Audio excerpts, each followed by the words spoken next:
mo ache yema jo ema mo kwaba eba eye York FM ene HYTV so enumre yensa aka eye kasebo ahodo a esembebre a esi wo oman mu ene yede ba besongo mekai wo say ye streaming live e wo Facebook HYTV Ghana, Instagram no HYTV Ghana, afa YouTube no so HYTV Ghana. Yekọ nsema yebeti e wo kasebo emu honorable Oseche Mensa Bonsu eno de sem kakra de ato omanfo anim se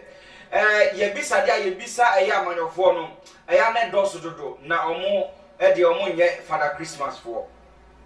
saso na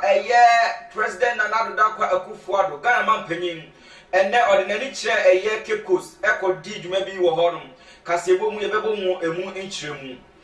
ya to aso dia na chese yebekwa kopiem wo NDC for akachende omo ye press conference sebi ena esi wo ase anase omo kaye ye de mu nchemu nyina ebebrɛw ye dai ho kakra na afei ye de kasebo no mu nchemu nyina ede abesom wo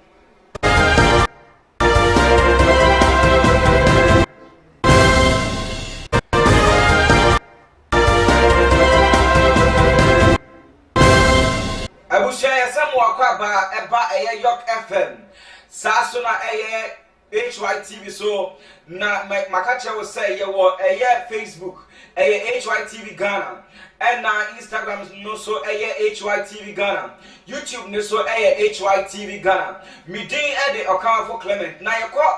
ensem mu dia na ye de ni kire honorable Oseche Mensa Bonsu ono na ye Minister of Parliamentary Affairs or the same kakra to omanfo anu say yebisa dia yebisa amanyofo no edoso dodo intino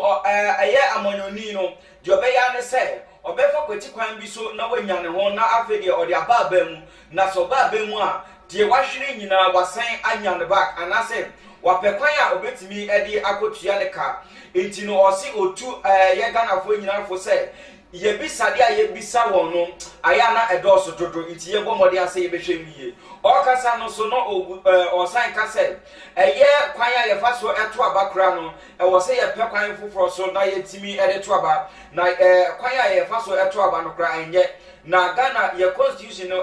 ekeka 30 years inti wo say ye hwe kwan ya yebetimi asesa sa emra no ya to aso dia na ekọ omampanyin na Nana Dankwa na probo a okọ ewo Central Region na wakopie mu ewo Cape Coast Technical University engineering workshop bi a wabie no foforo kra ewo ho a chese machines ne nyema kakra chese ewo ho no mai mofra anase asukufo no de besua de no wakobie esa de no ano engineering workshop no ano amasisi ano omanfo anase asukufo a wo ho no ebetimi asua de amadesua no emu agiso yepa anase adimu yepa etino chese wona wo ho nyina no ede osebo eda ye mampanyin na Nana Dankwa Akufo-Addo wodana se pan se watimi dwumadi a etesese ama wosuku sem no emu so edimu ye to aso dia na ye ko NDC akache na ekopie bo ho no dia na chese National Communications officer Sami Gyamfi Ghana ha de obo Sami Gyamfi dia na chese obia enim no na ende okasa ewo won press conference no ase no eno okan sembi kakra de okan say President Nana Dankwa Akufo-Addo ene na be de kire Baumia o se sankofo mielu we ye ba no amanyosem ene nioma chese ha Ghana my pa ye kase bibi ha Ghana ye ho kire ye pa o se sankofo mielu we no wonte chese woni abadaye ema Ghana fo na de oka nyina ne se o se wo hwe nyema se ne ende nyema bo aye dene ne keka ho na chese Nana Dankwa Akufo-Addo one na be de chie no woni timakra ema Ghana fo sansemi ene sempi sempi pa ero de tudwa ewo press conference a ekoso enne ewo nkran mantem ye de wusi ade na ye de sports no ena ewie kra na sports no woni say Champions League no eguso ekoso ochina matches na ahodo na ebeto dwa na 7 pm pepepe na matches ni bebre asase FC Porto ewo ho no ma one AC Milan ebeden elbepo ani na afeye bibia accord no 13 saso na Atletico Madrid any Liverpool eso ebepo ni nyina 7 pm be kai wo so say Thursday no Real Madrid ene